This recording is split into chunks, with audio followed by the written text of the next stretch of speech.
നമസ്കാരം,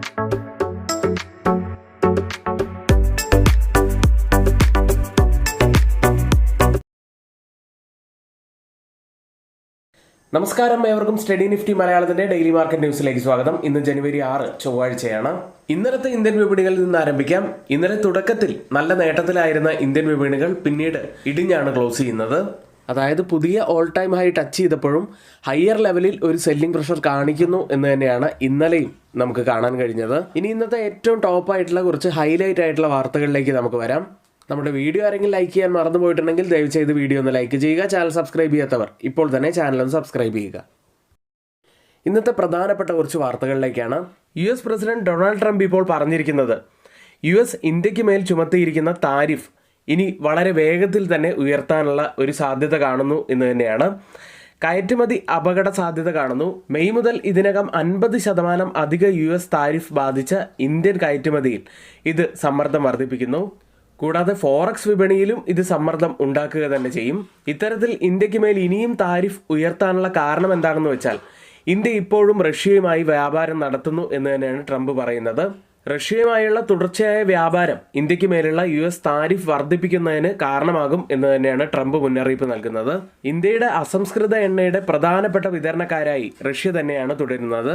കൂടാതെ Venezuela, Iran, Greenland, Cuba, Mexico എന്നിവയെക്കുറിച്ചും ട്രംപ് ശക്തമായിട്ടുള്ള അഭിപ്രായങ്ങളും നടപടികളും സ്വീകരിച്ചു തുടങ്ങിയിട്ടുണ്ട്. ഇത് ഇന്ത്യയെ സംബന്ധിച്ച് ഒരു പ്രശ്നം തന്നെയാണ്. ഇന്ത്യൻ സർക്കാരിൻ്റെ ഭാഗത്തു നിന്നും ഇതുവരെ പ്രതികരണങ്ങളൊന്നും തന്നെ വന്നിട്ടില്ല. ഇനി മറ്റൊരു വാർത്തയിലേക്ക് വരാം. HDFC ബാങ്കുമായി ബന്ധപ്പെട്ട വാർത്തയാണ്. ഡിസംബർ 31 വരെ HDFC ബാങ്കിൻ്റെ ലോൺ ബുക്ക് വർഷം തോറും 11.9% വളർച്ച പ്രതീക്ഷിക്കുന്നു. നിക്ഷേപങ്ങൾ വർഷം തോറും 11.5% വളർച്ച കൈവരിക്കാൻ സാധ്യതയുണ്ട്. വായ്പ വളർച്ചയേക്കാൾ അല്പം കുറവാണിത്. താൽക്കാലികമായിട്ടുള്ള കണക്കുകളെ അടിസ്ഥാനപ്പെടുത്തിയിട്ടുള്ള ഒരു ഡാറ്റയാണിത്. HDFC ബാങ്കിനെ സംബന്ധിച്ച് Q3 മികച്ചതാകും എന്ന് തന്നെയാണ് പ്രതീക്ഷിക്കുന്നത്.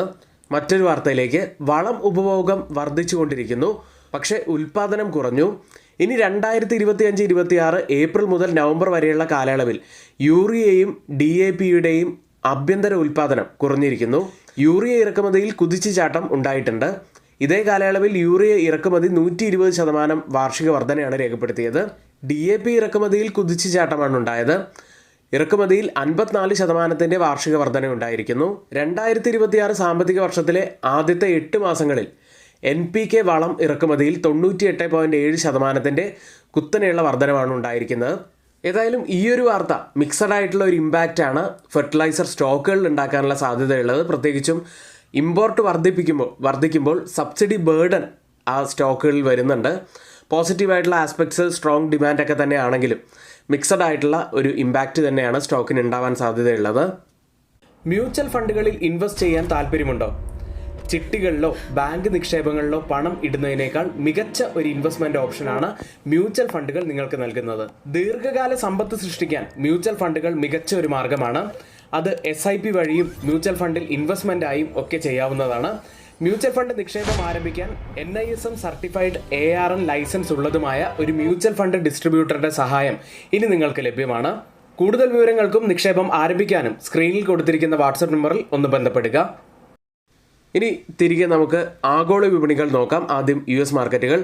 ഡൗ ജോൺസ് വ്യാവസായിക ശരാശരിയെ എക്കാലത്തെയും ഉയർന്ന നിലയിലേക്ക് ഉയർത്താൻ സഹായിച്ചുകൊണ്ട് വാൾസ്ട്രീറ്റ് തിങ്കളാഴ്ച നേട്ടമുണ്ടാക്കി. അതേസമയം വെനിസുലിയൻ പ്രസിഡന്റ് നിക്കോളാസ് മഡുറോയെ പിടികൂടിയ US സൈനിക ആക്രമണത്തിന് ശേഷം ഊർജ്ജ ഓഹരികളാണ് നേട്ടം കൈവരിച്ചത്. ഇനി US ഇപ്പോഴത്തെ ഈ ഒരു സൈനിക നടപടികൾക്ക് ശേഷം ആയുധ നിർമ്മാതാക്കളും നേട്ടമുണ്ടാക്കി. S&P 500 എയ്റോസ്പേസ് ആൻഡ് ഡിഫൻസ് സൂചിക റെക്കോർഡ് ഉയരത്തിലാണ് ഇന്നലെ ക്ലോസ് ചെയ്യുന്നത്.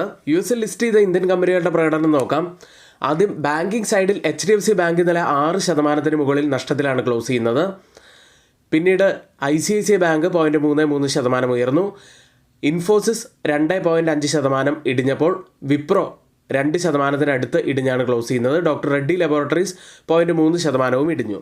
ഇനി യൂറോപ്യൻ വിപണികളും ഇന്നലെ നേട്ടത്തിൽ തന്നെയാണ് ക്ലോസ് ചെയ്തിട്ടുള്ളത്. ഇനിയിപ്പോൾ ഓപ്പൺ ചെയ്തിരിക്കുന്ന ജപ്പാൻ മാർക്കറ്റ് നിക്കി 1% നേട്ടത്തിലാണ് ട്രേഡ് ചെയ്യുന്നത്. കോസ്പി മാർക്കറ്റ് ചെറിയ ഇടിവിലാണ്, 0.19% ഇടിവിൽ. ഗിഫ്റ്റ് നിഫ്റ്റി ഇപ്പോൾ ഉള്ളത് 26,392 എന്ന നിലയിൽ 72 പോയിന്റ്സ് ഉയർന്നാണ് ട്രേഡ് ചെയ്യുന്നത്. ഇപ്പോൾ സമയം 7 മണി കഴിഞ്ഞ് 15 മിനിറ്റാണ്. ഇപ്പോഴത്തെ ഒരു നില വെച്ച് നിഫ്റ്റിയിൽ ഏകദേശം 60 പോയിന്റ്സിൻ്റെയൊക്കെ ഒരു ഗ്യാപ്പ് ഓപ്പണിങ്ങിനാണ് സാധ്യതയുള്ളത്. ഇനി നമ്മുടെ വീഡിയോ ആരെങ്കിലും ലൈക്ക് ചെയ്യാൻ മറന്നു പോയിട്ടുണ്ടെങ്കിൽ ദയവ് ചെയ്ത് വീഡിയോ ഇപ്പോൾ തന്നെ ഒന്ന് ലൈക്ക് ചെയ്യുക. ഇനി ആർക്കെങ്കിലും നമ്മുടെ പെയ്ഡ് എഡ്യൂക്കേഷൻ ടെലഗ്രാം ചാനലിൽ 1299 രൂപയ്ക്ക് 55% ഡിസ്കൗണ്ടോട് കൂടി ജോയിൻ ചെയ്യാൻ താല്പര്യമുണ്ടെങ്കിൽ ഇപ്പോൾ തന്നെ തൊട്ടുമുള്ള വാട്സാപ്പ് നമ്പറിൽ ഒന്ന് മെസ്സേജ് അയച്ച് നിങ്ങൾക്ക് ജോയിൻ ചെയ്യാവുന്നതാണ്. ഇനി മറ്റൊരു കാര്യമുള്ളത്, ബിഗിനേഴ്സിനായിട്ട് പ്രത്യേകമായി നമ്മൾ പുതിയ ഒരു വീഡിയോ സീരീസ് ആരംഭിച്ചിരുന്നു. ആ പ്ലേലിസ്റ്റിൽ ഇന്നലെ ഒരു പ്രധാനപ്പെട്ട വീഡിയോ കൂടി അപ്ലോഡ് ചെയ്തിട്ടുണ്ടായിരുന്നു. ഈ പ്ലേലിസ്റ്റിൽ നമ്മൾ നിരവധി സ്ട്രാറ്റജികളാണ് നിങ്ങൾക്ക് മുന്നിലേക്ക് വെക്കുന്നത്. ഓപ്ഷൻ ട്രേഡേഴ്സിനായിട്ടുള്ള ഒരു സ്ട്രാറ്റജിയാണ് ഇവിടെ ഈ വീഡിയോയിൽ നമ്മൾ പറയുന്നത്. ഇന്നലെയാണ് വീഡിയോ അപ്ലോഡ് ചെയ്തിരുന്നത്. ഓപ്ഷൻ ലവേഴ്സിന് വളരെയേറെ ഇഷ്ടപ്പെടുന്ന ഒരു വീഡിയോ തന്നെയായിരിക്കും. ഇനി ഇന്നത്തെ പ്രധാനപ്പെട്ട കുറച്ച് സ്റ്റോക്ക് ന്യൂസുകളിലേക്ക്. ആദ്യം ഒരു ക്വാർട്ടർലി ഏർണിംഗ്സിലേക്കാണ്. KSH ഇൻ്റർനാഷണൽ എന്ന കമ്പനിയാണ്.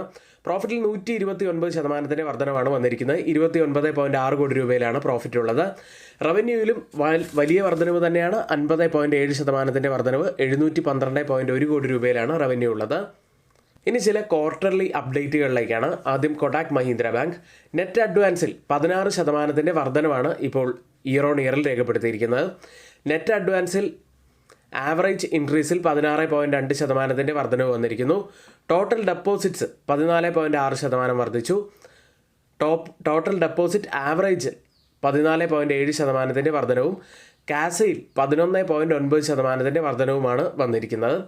അടുത്ത L&T ഫിനാൻസ് ആണ്. റീറ്റെയിലൈസേഷൻ 97% ഇടിഞ്ഞിരിക്കുന്നു. കഴിഞ്ഞ വർഷം ഇതേ കാലയളവിൽ അത് 98%. റീറ്റെയിൽ ഡിസ്ബേഴ്സ്മെൻറ്റിൽ 49% വർധനവ് വന്നിരിക്കുന്നു. റീറ്റെയിൽ ലോൺ ബുക്കിലും 21% ശക്തമായിട്ടുള്ള വളർച്ചയാണ് വന്നിരിക്കുന്നത്. ഇനി ഇൻഡസ്ഇൻഡ് ബാങ്കാണ് മറ്റൊരു ബാങ്ക്. നെറ്റ് അഡ്വാൻസിൽ 13.1% ഇടിവാണ് വന്നിരിക്കുന്നത്. മറ്റുള്ള ബാങ്കുകളെ വെച്ച് ഒരു ഇടിവാണ് ഇപ്പോൾ ഇൻഡസ്ഇൻഡ് ബാങ്കിൻ്റെ കാര്യത്തിൽ വന്നിരിക്കുന്നത്. നെറ്റ് ഡെപ്പോസിറ്റ്സിൽ 3.8% ഇടിവും കാസോ റേഷ്യോയിലും ഇടിവ് തന്നെയാണ്. 30.3%. കഴിഞ്ഞ വർഷം ഇതേ കാലയളവിൽ അത് 34.9%. അടുത്ത് ആക്സിസ് ബാങ്കാണ്. ഗ്രോസ് അഡ്വാൻസിൽ 14.1% വർധനവ് രേഖപ്പെടുത്തി. 11.70 ലക്ഷം കോടി രൂപയിലാണ് ഗ്രോസ് അഡ്വാൻസ് ഉള്ളത്. ടോട്ടൽ ഡെപ്പോസിറ്റ്സിൽ 15% വർധനവ് വന്നിരിക്കുന്നു. അടുത്തത് ഉത്കർഷ് സ്മോൾ ഫിനാൻസ് ബാങ്ക് എന്ന കമ്പനിയാണ്. ഗ്രോസ് ലോൺ പോർട്ട്ഫോളിയോയിൽ 3.9% ഇടിവാണ് വന്നിരിക്കുന്നത്. ടോട്ടൽ ഡെപ്പോസിറ്റ്സിൽ പക്ഷേ 4.5% വർധനവും കാസ ഡെപ്പോസിറ്റ്സിൽ 16.1% വർധനവുമാണ് വന്നിരിക്കുന്നത്. മറ്റൊരു കമ്പനി ട്രെൻഡാണ്. നെറ്റ് പ്രോഫിറ്റിൽ 17% വർധനവ് വന്നിരിക്കുന്നു. 5220 കോടി രൂപയിലാണ് റവന്യൂ ഉള്ളത്. ഇതോടെ സുഡിയോ സ്റ്റോറുകളുടെ എണ്ണം 854 വെസ്റ്റ് സൈഡിൻ്റെ 278 ഉള്ളത്. ഇന്നത്തെ കുറച്ച് ഇമ്പോർട്ടൻ്റ് ആയിട്ടുള്ള വാർത്തകളാണ് നമ്മളിവിടെ ഷെയർ ചെയ്ത് പോയിട്ടുള്ളത്. ഇന്ന് F&O സെഗ്മെൻറ്റിൽ ബാനായ സ്റ്റോക്കുകൾ സമ്മൻ ക്യാപിറ്റൽ, സെയിൽ തുടങ്ങിയവയാണ്. അടുത്തതായി FID ആക്ടിവിറ്റിയിലേക്കാണ്. FIS 36 കോടി രൂപയ്ക്കാണ് സെല്ല് ചെയ്തിരിക്കുന്നത്. DIS ആവട്ടെ 1764 കോടി രൂപയ്ക്ക് ബൈ ചെയ്തു. ഇന്ന് നമ്മൾ നിഫ്റ്റിയിലും ബാങ്ക് നിഫ്റ്റിയിലും ശ്രദ്ധിക്കേണ്ട പ്രധാനപ്പെട്ട കുറച്ച് കാര്യങ്ങളിലേക്കാണ്. ആദ്യം നിഫ്റ്റി ഇന്നലെ ക്ലോസ് ചെയ്യുന്നത് 26,250 78 പോയിൻറ്റ്സ് ഇടിഞ്ഞാണ്. ഇനി നിഫ്റ്റിയുടെ ചാർട്ടിലേക്ക് വന്നു കഴിഞ്ഞാൽ ഡൗൺ സൈഡിലെ പ്രധാനപ്പെട്ട സപ്പോർട്ട് സോണിന് അരികെയായിട്ടാണ് നിഫ്റ്റി ഇപ്പോൾ ട്രേഡ് ചെയ്യുന്നത്. ഈ ഒരു സപ്പോർട്ട് സോണിൽ വീണ്ടും സപ്പോർട്ട് എടുത്ത് നിഫ്റ്റി തിരിച്ച് കയറുമോ എന്ന് നമുക്ക് കാത്തിരുന്ന് തന്നെ കാണാം. ഏതായാലും ഡൗൺ സൈഡിലുള്ളത് വളരെ ക്രൂഷ്യൽ ആയിട്ടുള്ള ഒരു സപ്പോർട്ട് സോൺ ആണ് എന്നത് പ്രധാനപ്പെട്ട ഒരു കാര്യമാണ്. അപ്സൈഡിലേക്ക് വന്നാൽ ഈ ഒരു റെസിസ്റ്റന്റ് ട്രെൻഡ് ലൈൻ തന്നെയാണ് വളരെ ഇമ്പോർട്ടൻ്റ് ആയിട്ട് വരുന്നത്. അപ്സൈഡിൽ നമ്മൾ ഫോക്കസ് ചെയ്യേണ്ടതും ഈ ഒരു ട്രെൻഡ് ലൈൻ തന്നെയാണ്. ഇതൊക്കെയാണ് നിഫ്റ്റിയെ സംബന്ധിച്ച് ഏറ്റവും പ്രധാനപ്പെട്ട കുറച്ച് കാര്യങ്ങളായിട്ട് വരുന്നത്. ഇനി വീക്ക്ലി ഓപ്പൺ ഇൻട്രസ്റ്റ് ഡാറ്റ പ്രകാരം ഒരു റെസിസ്റ്റൻസ് ആവാൻ സാധ്യതയുള്ളത് 26,250 സപ്പോർട്ട് ആവാൻ സാധ്യതയുള്ളത് 26,200 ബാങ്ക് നിഫ്റ്റിയിലേക്ക് 60,000 മുകളിലായിട്ടാണ് ബാങ്ക് നിഫ്റ്റി ക്ലോസ് ചെയ്തിരിക്കുന്നത്. 60,044 107 പോയിന്റ്സ് ഇടിഞ്ഞാണ് ബാങ്ക് നിഫ്റ്റി ക്ലോസ് ചെയ്തത്. ബാങ്ക് നിഫ്റ്റിയിലും ഇന്നലെ ഫോം ആയിരിക്കുന്നത് ഒരു റെഡ് ക്യാൻഡിലാണ്. ഇനി ഡൗൺ സൈഡിൽ ഒരു സപ്പോർട്ട് സോൺ ഉണ്ട്. ഈ ഒരു സപ്പോർട്ട് സോണിൽ ടച്ച് ചെയ്യാനുള്ള സാധ്യതകളും ഇപ്പോഴത്തെ നിലയിലുണ്ട്. ഇനി ഈ ഒരു സപ്പോർട്ട് സോണിൽ നിന്നും തിരിച്ച് ഒരു റിവേഴ്സൽ വരുമോ എന്ന് നമുക്ക് കാത്തിരുന്ന് തന്നെ കാണാം. ഏതായാലും ഹയർ ലെവലിൽ ഒരു സെല്ലിംഗ് പ്രഷർ കാണിക്കുന്നു എന്ന് തന്നെയാണ് ഈ ക്യാൻഡിലും സൂചിപ്പിക്കുന്നത്. മന്ത്ലി ഓപ്പൺ ഇൻട്രസ്റ്റ് ഡാറ്റ പ്രകാരം ഒരു റെസിസ്റ്റൻസ് ആവാൻ സാധ്യതയുള്ളത് 60,500 സപ്പോർട്ട് ആവാൻ സാധ്യതയുള്ളത് 59,500. ഇനി ആർക്കെങ്കിലും പുതിയൊരു ഡിമാറ്റ് അക്കൗണ്ട് ഓപ്പൺ ചെയ്യണമെന്നുണ്ടെങ്കിൽ ലിങ്ക് നമ്മൾ ഡിസ്ക്രിപ്ഷൻ ബോക്സിൽ നൽകിയിട്ടുണ്ട്. ആ ലിങ്ക് വഴി നിങ്ങൾക്ക് പുതിയൊരു ഡിമാറ്റ് അക്കൗണ്ട് ഓപ്പൺ ചെയ്യാവുന്നതാണ്. ഇന്നിവിടെ നമ്മൾ പറഞ്ഞ എല്ലാ കാര്യങ്ങളും ഏറ്റവും ഓതറൈസ്ഡ് ആയിട്ടുള്ള സൈറ്റുകളായ Moneycontrol, Mint, Reuters, CNBC, Financial Express തുടങ്ങിയ മാധ്യമങ്ങളിൽ നിന്നാണ് എടുത്തിരിക്കുന്നത്. മറ്റുള്ളവയെല്ലാം നമ്മുടെ വ്യൂസ് മാത്രമാണ്, ഒരിക്കലും റെക്കമെൻഡേഷൻ അല്ല, നിങ്ങളുടെ എഡ്യൂക്കേഷണൽ പർപ്പസിന് വേണ്ടി മാത്രമാണ് ഷെയർ ചെയ്യുന്നത്. എങ്കിൽ ഇന്നത്തെ ഈ വീഡിയോ ഇവിടെ പൂർത്തിയാവുന്നു. ഏവർക്കും നന്ദി.